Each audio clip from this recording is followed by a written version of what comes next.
Mamatay na sana siya agad at ibigay na lang sa iba ang katungkulan niya. At nang maulila ang kanyang mga anak at mabiyuda ang kanyang asawa, maging palaboy sana at mamalimos ang kanyang mga anak at palayasin sila kahit na sa kanilang ginibang tahanan. Kunin sana ng kanyang pinagkakautangan ng kanyang mga ari-arian at agawin ng mga dayuhan ang kanyang pinaghirapan. Wala sanang maawa sa kanya at sa mga naulila niyang mga anak kapag namatay na siya. Mamatay sana ang kanyang mga angkan upang sila'y makalimutan na ng susunod na saling lahi. Huwag sanang patawarin at kalimutan ng Panginoon ang mga kasalanan ng kanyang mga magulang at mga ninuno at lubusan na sana silang makalimutan sa mundo. Yan po ang ating ipanalangin araw-araw at baka sakali ay marinig ng Panginoon. Amen. Opo. Magandang umaga po sa inyong lahat, mga magulang at mga kapatid. Unang-una po, isang taus-pusong pasasalamat at sa kabila ng kitang-kita naman nating panggigipit at pagsikil sa freedom of expression ng kasalukuyang pamahalaan ay narito pa rin kayo. If only for that, you deserve the thanks of the Filipino people. Alam niyo po, etong budget na ito ay classic case of di na natuto. Parang Gary Valenciano na. Meron na noong 2025, nakita na ng mga kongresista na galit yung mga tao sa insertions, ngunit hindi pa rin sila tumigil. Pinalitan na nga yung speaker. But what happened is that it's a different dog with the same collar.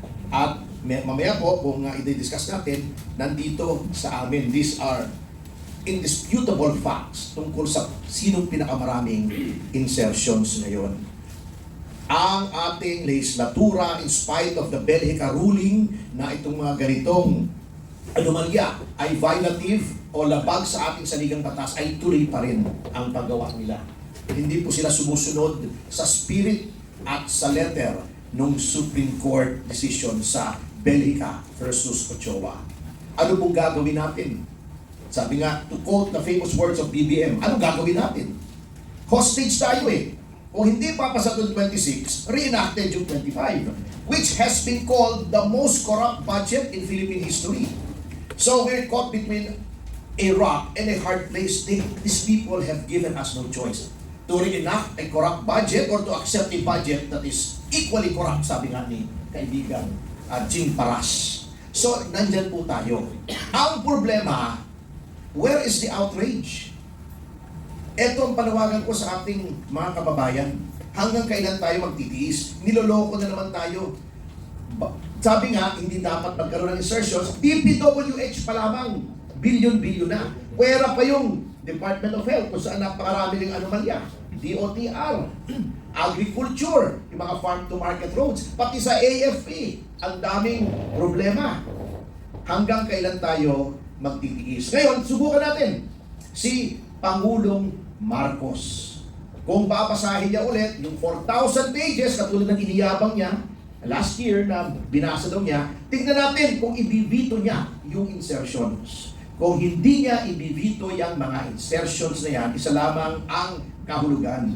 Siya yung, hindi lamang siya kasabwat, he is the one behind this one kasi gagamitin na naman nila na panuhol sa impeachment ni Vice President Sara Duterte. Sapagkat natakot sila na may outrage ang publiko, baka hindi na sila makapanuhol sa mga nasa House of Representatives. Ngayon, pinakikita nila na it's going to be the same formula. The question now is, what are we going to do about it? Papabayaan na naman natin, isa na naman? Or are we going to take action by making our sentiments known? Yun po ang challenge of the hour. Paloloko na lang ba tayo? Are we going to sit down and take all of these insults to our intelligence? Or are we going to make a stand and take action? Salamat po.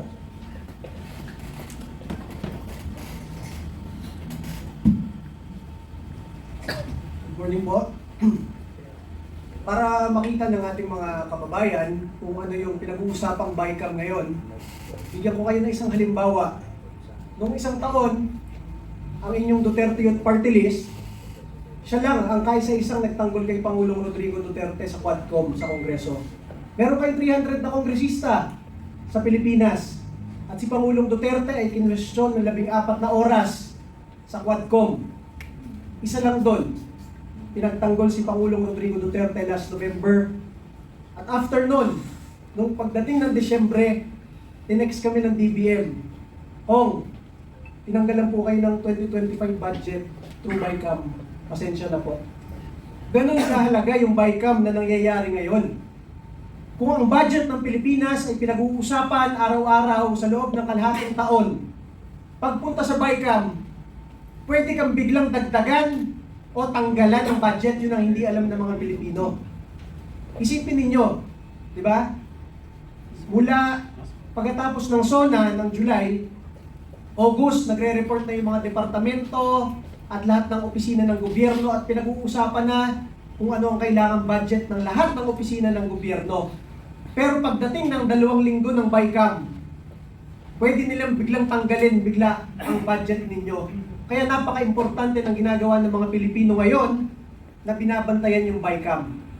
So kung ang Duterte Youth Party List na ibinoto ng halos 2.5 million na Pilipino, pinakamalaking boto ng mga OFWs buong mundo, pinakamalaking boto ng mga pulis at sundalo at tropa ng gobyerno, ay kayang tanggalan ng budget ng gobyerno ng Pilipinas. Paano naman yung mga todo sipsep sa administrasyon at pinagtatanggol ang mga kabaloktotan ng gobyerno? Siyempre, ma-assume ninyo, kung tayo na nagsasalita ng matapang ay tinatanggalan ng budget, yung mga sumisipsip naman ay dinadagdagan ng budget, hindi lang milyon, kundi bilyon. Kaya dapat panoorin ninyo ang nangyayaring labanan ngayon sa BICAM. Dahil ang nangyayari dyan, yung Senado, tinatangka niyang pahintuin yung mga nangyayaring insertion. Kaya lang, yung ibang kongresista, binubulungan yung senador. Boss, dagdagan namin kayo ng bilyon, pumayag lang kayo. Kaya dapat bantayan ninyo. And masabi ko pa sa inyo, maliban dyan, tinanggalan na tayo ng budget ng 2025. Pagkatapos nating manalo, nang hindi man lang tayo bumibili kahit isang boto, kahit wala tayong coordinator sa buong mundo, tayo ang ibinoto ng mga OFW sa iba't ibang bansa, kahit saan ka pumunta. Nanalo tayo ng 3 pwesto sa Kongreso, tayo lang ang kahit sa isang opisina sa Kongreso na nagbabalik ng death penalty para sa mga plunderer at ghost projects. Tayo pa ang hindi pinaupo sa Kongreso, kaya magagalit ka ng todo eh. Nanalo na nga tayo dahil nagagalit ang milyong-milyong Pilipino. Yung demokrasyang iyon tinanggal pa sa atin. Dati pera lang ang ninanakaw, ngayon pati boto. Kaya masabi ko sa inyo, ngayong mga panahon na ito, parang pati Pasko, ninanakaw sa mga Pilipino. Sino ang magsasabi na 500 pesos sapat na sa Noche Buena ng isang pamilyang Pilipino? Bumili ka ng lechong manok, 300 to 400 pesos. Bumili ka ng konting pangkanin, tapos na yung 500 pesos, yun na yun. Kahit anong explanation sa atin, alam ng milyong-milyong Pilipino na hindi sapat yan. Maliban dyan sa ipinipilit na 500 pesos lang ay kasya na sa isang magandang Noche Buena, ang ibinabayad nating tax na napakarami. Lahat tayo nagtatrabaho, bago mo makuha ang sweldo, may income tax ka. Pagpunta mo sa 7-Eleven o sa tindahan, may value-added tax pa. Pag wala kang trabaho, kailangan mo ibenta ang ari-arian ninyo, may capital gains tax pa. Pag hindi nyo ibebenta, magbabayad pa rin kayo ng amilyar, real estate tax pa. Pag hindi ka na nakatrabaho, wala ka nang ibebenta, ilalagay mo na lang sa bangko, pati yung pera ngayon sa bangko, may tax pa. Sa napakaraming tax dito sa mahirap na bansang ito, bakit hindi umuunlad at dumadami ang magagandang proyekto para sa lipunang Pilipino? Ito ay dahil yung ating tax, almost 1/3 niyan, ay nananakaw na ng sarili nating gobyerno. Kaya kahit yung mga foreign assistance, hindi na nagbibigay ang mga iba't ibang bansa. Ang foreign direct investment, mga gusto mag-invest dito ng negosyante, ayaw na rin. Yan ang nangyayari sa ating bansa. Ang piso bumaksak, ang PSE Stock Exchange bumaksak, at sinasabi sa atin araw-araw, napakaganda ng bansang Pilipinas. Nag-resign na ang Speaker, nag-resign na ang Senate President, nag-resign na ang APRO Chair, nag-resign na ang Executive Secretary, nag-resign na ang DBM. ang sinasabi, napakadaming reforma sa pangunguna ng Pangulong Bongbong Marcos. It is under his watch, kaya nangyari lahat yan. Kahit napakalaki ng kanyang confidential fund to investigate lahat ng anomalya sa gobyerno, hindi niya alam kung ano nangyayari sa ating bansa.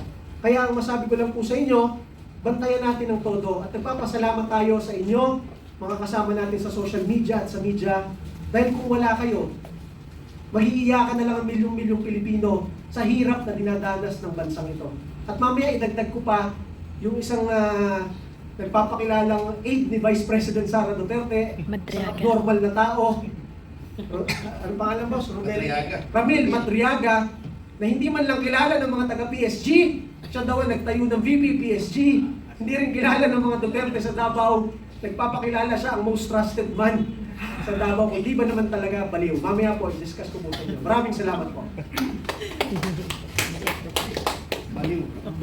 Magandang umaga po, and it's a pleasure to be standing alongside yung aking mga co-panelists who are, I consider, intellectual giants in their own field. Ako po si Dr. Froilan Canilong. Ako po ay isang profesor ng Agham Pampolitika at ng Public Administration. I'm also a political analyst.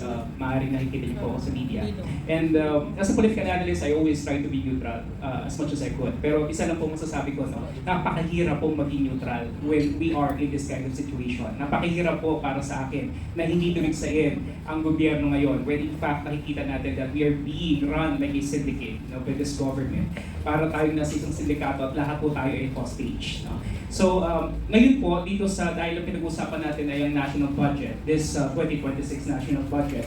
Sana po ang attention natin medyo i-focus natin o i-rechannel natin sa isa pong departamento na binigyan ngayon ng pinakamataas na budget allocation, and this is none other than the Department of Education.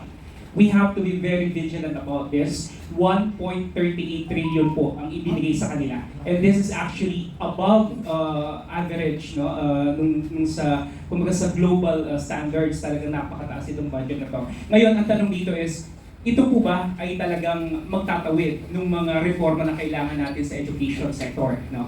Hindi po dahil sa malaking budget ang ibinigay, talagang magkakaroon po ng kalutasan yung ating mga problema. Kinakailangan po tignan natin, ano ho ba ang gagawin nila dito sa pera na to? No? When in fact, number one problem here will be the absorptive capacity ng mga eskwelahan po natin. Yung ating tinatawag na mga institutional capacities din itong ating sektor ng edukasyon, ano? At mayroon po ba talagang long-term benefits, no? Kasi para sa akin, the education sector is supposedly geared towards national development. Yan po talaga ang trajectory niyan.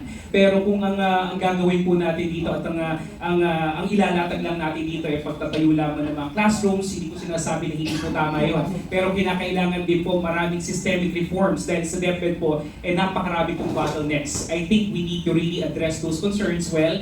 Digital connectivity, teacher upskilling, for example, lahat po yan kinakailangan ma-integrate dito sa budget na to. So ang tanong natin is, sapat po ba yung laki ng pondo? Maaari pong nandyan na yung pera, pero kung hindi po siya magagamit ng tama, no, and we will be able to misallocate or underspend it, magiging malaking problema po rin po. So para po sa akin, tignan po natin maigi, no, kung paano po gagastusin ng Department of Education itong napakaliking pondo na to, para po hindi siya matulad, no, sa DPWH nung nakaraang taon na before we know it, talagang naglaho na yung napakalaking pondo na inallocate para po dito. Yun lamang po at maraming salamat. Mga namumuno na tiwali at abusado. Maiksi lamang po ito. Ito po ay salita ng Biblia na sana po araw-araw ay ipanalangin natin. Ito po ay Salmo 109.